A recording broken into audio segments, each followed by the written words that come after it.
So, Garth Brooks here. Oh, Bud Light, Garth Brooks. That's been the big news.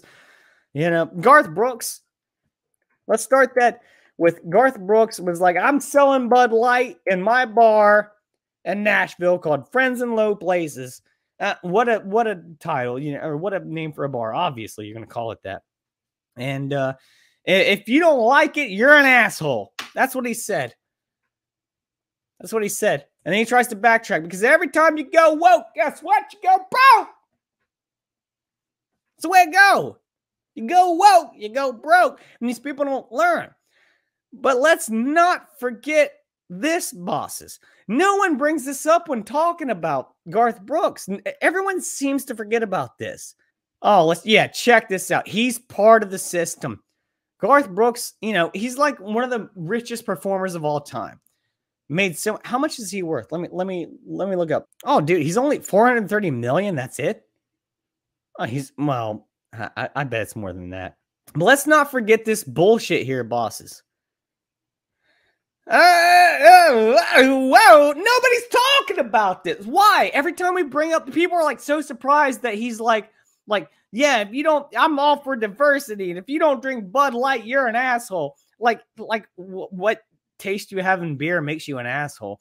That's the same thing I heard from fucking hipsters back 5 years ago when I had hipster friends and I lost them, by the way, because hipster people are fucking stupid.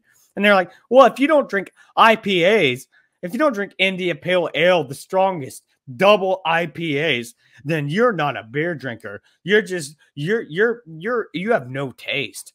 And dude, that shit got old. And this is the same thing going on with Garth Brooks, dude, where he's like, well, if you don't drink Bud Light, the piss water, then you're an asshole.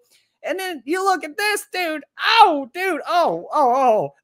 Let's not forget the inauguration of Joseph R. Biden Jr., where Garth Brooks comes out wearing a mask. Of course, all big show. Dude, if it's 2023. But yeah, he comes out wearing the mask. A real cowboy would wear a mask because he's scared of a flu virus. That's a real cowboy right there. He's a sissy boy. He's a pansy. Let's not forget that Garth Brooks sang at Joe Brandon's inauguration. Garth Brooks now will perform. We're not going to watch much of this. Dude, his head is swallowing his ears. What is... Dude, I've never seen anyone's ears sit into the side of their head like that before. That's weird. This guy drinks a lot of Bud Light. Oh, look at the masks. I know this is from a couple years ago, obviously. Oh, dude. What a sad state of affairs we were in. The military, the military, they're out there on the front lines fighting wars, but they're afraid of a fucking flu virus, allegedly. Wearing all black like it's a funeral because our nation died on that day. And so let's not forget that Garth Brooks is one of them. You know what I mean? Let's get back to this article. Now we get this. Dude, look how big his head is. What is wrong with him, dude? He's got the biggest fucking head I've ever seen. Did Garth Brooks cancel his bar's grand opening after Bud Light controversy? According to an article, 3 investors with a large stake pulled out of Brooks' upcoming bar, Friends in Low Places bar and honky tonk. In June 2023, singer Garth Brooks canceled the grand opening of his... I didn't know that. I didn't know that he canceled the grand opening. This is news to me. Of his Nashville bar after 3 investors pulled out of the project, an apparent decision connected with controversy concerning Bud Light. On June 16th, 2023, the Dunning-Kruger Times, that's funny, website published an article with the headline, Garth Brooks cancels his bar's grand opening after investors bail out. The brand is an embarrassment now. Yeah, it is. At first, this article may appear to be the last chapter in the ongoing story about country music star Garth Brooks having hinted that he would be serving Bud Light when his new Nashville bar, Friends in Low Places bar and honky tonk, opens on the lower Broadway area in the future. There's tons of bars in Nashville. Why would you ever want to go to one of those? Then on June 7th, he had talked about it. And during the interview, he says, I know this sounds corny. I want it to be the Chick-fil-A of honky tonks. You remember that guy we saw on Hoffcast a few weeks ago, the Chick-fil-A CEO who shined a black man's shoes and gave him a hug, which is one of the most embarrassing things I've ever seen in my life. not because of racism, because it is racism. I mean, here we go. Garth Brooks says, I want it to be the Chick-fil-A of honky tonks. I want it to be a place you feel safe in. What does that mean? So racist. I want it to be a place where you feel like there are manners and people like one another. What are you saying?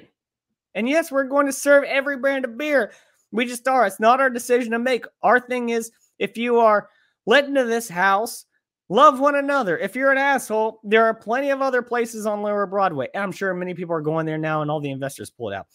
A number of artist-owned bars on Lower Broadway, including John Rich's. Oh, I love John Rich. Oh yeah, dude, John Rich is awesome. He bailed out of the Bud Light, and he did a song with Tom McDonald, "The End of the World."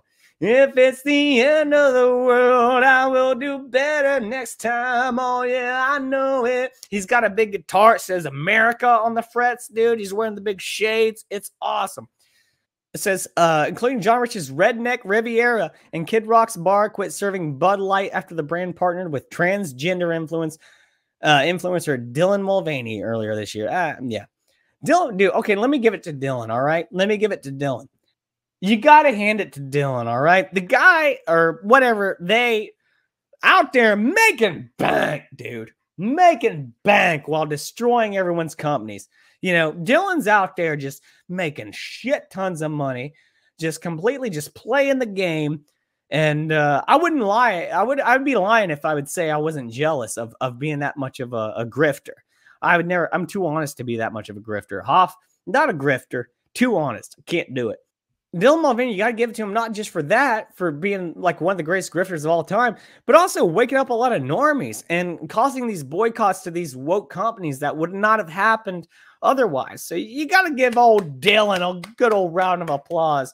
I say keep going, Dylan.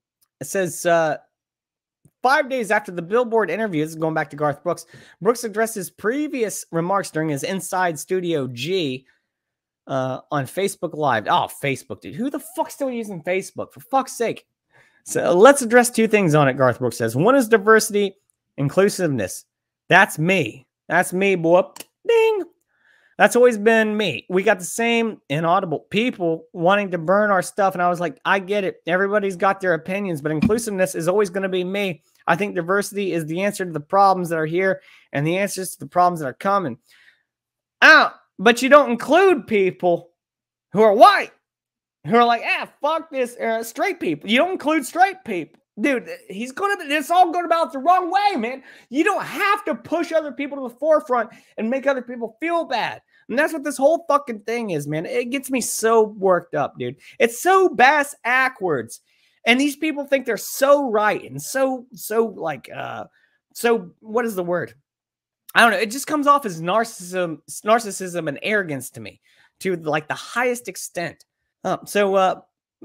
Garth says, I think diversity is the answer to the problems that are here and the answer to the problems that are coming. So I love diversity, all included. So all are welcome. He's just saying, I want everyone to come to my bar and give me money. Basically, that's what he's saying. He's like, I want the most people to come to my bar and give me money.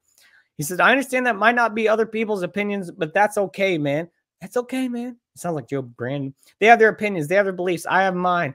Second thing, though, just let's talk about being a bar owner. I'm a bar owner now. Are we going to have the most popular beers in the thing? Yes. It's not a call if we don't or not. Oh, now he's passing the buck right there. He says it's the patrons' call. The bosses, right? Nope.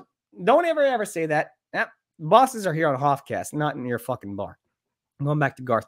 We're going to bring them in here, and if they don't want it, then I got to go to the distributor saying, man, your stuff's not selling, and then action gets taken, right? But the truth is, it's those people in the seats who make the decisions, and that's what friends in low places is going to be. It's so bad. He says, so here's the deal, man. If you want to come to friends in low places, come in with love, come in with tolerance. I hate that word. Not because I'm not. It's just like people who are intolerant use that. And patience. He says, come in with an open mind and it's cool. And if you're one of those people that just can't do that, I get it. If you ever are one of those people that want to try it, come, let's go have some fun. Okay. Go fuck yourself, Garth Brooks. So Garth Brooks made a huge mistake when he called the majority of beer drinkers assholes. That's true. That's true. I'm loving this boycott, man. They've lost what? Bud Light's lost like what, $20 billion now or something like that in sales. It's so good. It's so good. Oh no, you know what? Yeah. Oh, you know what tastes good? Heineken. So the promised boycotts of his newly branded but yet to open bar in Nashville have already cost him huge. He just could have not said anything. He could have just sold Bud Light at his bar and not said anything. That would have been the best move. You didn't have to call people assholes. That's where he fucked up. You could have let the Bud Light in your bar and just not said anything. If people wanted to drink it, drink it. But the thing was, here's why he said something. He noticed the Bud Light was piling up, I'm guessing. And he's like, oh shit, I'm paying for all this Bud Light and no one's drinking it. Oh, they're fucking assholes. I'm not making enough money off of it, you know? So they're assholes. You got to drink the Bud Light or I'm not going to make money. Why else would you open a bar?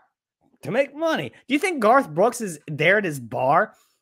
Do you think Garth Brooks is there at his bar, behind the bar, just like with a towel, just like, yeah, come on in, boys, let's go. Yeah. No, he owns it and he's never there. Maybe he shows up maybe once or twice a year as like a thing, you know, but he's not there like wiping the bar down, serving drinks. He bought it to make money. And he noticed that he's paying a lot of money for the Bud Light. Bud Light stacking. He's like, I got 52 kegs of Bud Light in my fucking freezer, man. Not freezer, but the refrigerator, man. And I just keep paying for it. No one's drinking it. They're assholes. Why won't they drink my Bud Light, man? I better go sing them a song for Joe Brandon. You know? And Garth Brooks made a huge mistake when he called a majority of beer drinkers assholes. The promised boycotts of his newly branded but yet to open bar in Nashville have already cost him huge. 3 investors with a massive stake in the venture pulled out. Their pullout game is strong. Telling Garth that he had spoiled the project like their beer. And like Bud Light's beer. And Brooks was forced to cancel his grand opening. That's so funny. That is all. That's chef's kiss right there.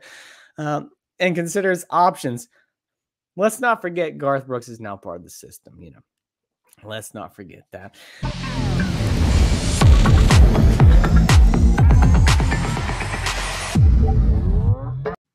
Hey, it's your friendly neighborhood Hoff here.